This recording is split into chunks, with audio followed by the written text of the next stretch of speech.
בשנים האחרונות תחום הנדל"ן הפך להיות אחד הענפים הכי טרנדים בעולם.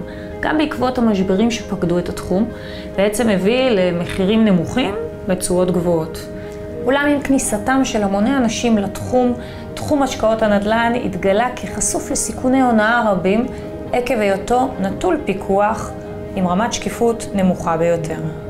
חוסר השקיפות והיעדר הפיקוח בשוק שנמצא ברובו באופליין, מקשה על האדם שלא עוסק ביום יום שלו בנדל"ן לפעול בו.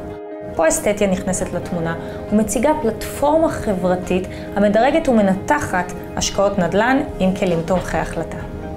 זו בעצם פלטפורמה חברתית עסקית להשקעות בנדל"ן, אשר מרכזת במקום אחד מגוון רחב של הזדמנויות השקעה, דירוג על פי חוכמת ההמונים ועל פי חברות ולידציה צד שלישי. ובנוסף מערכת המתאימה לכל פרופיל באתר את ההשקעות המתאימות עבורו באופן פרטני. החזון של אסתטיה הוא להרים את רמת השקיפות והוודאות בעולם הנדל"ן. לצורך כך שילבנו אמצעים טכנולוגיים וחברתיים ושילבנו אותם בפלטפורמה אחת שמנגישה את עולם השקעות הנדל"ן. כמו TripAdvisor, רק להשקעות נדל"ן. שוק הנדל"ן בעולם מגלגל מעל ל$40 טריליון כל שנה.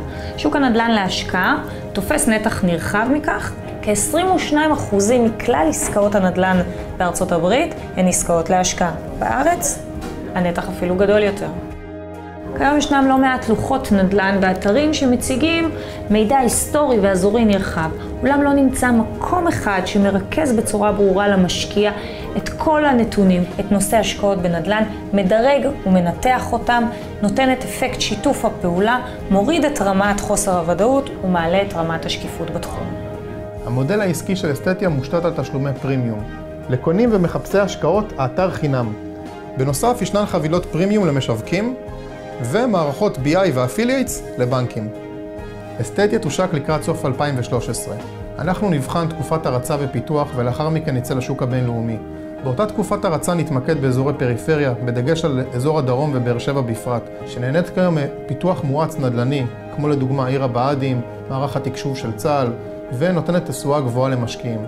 תודה שהקדשתם לנו מזמנכם. אתם מוזמנים לאתר הפייסבוק של אסתטיה, להעיר הערות, להציע הצעות ולהתרשם.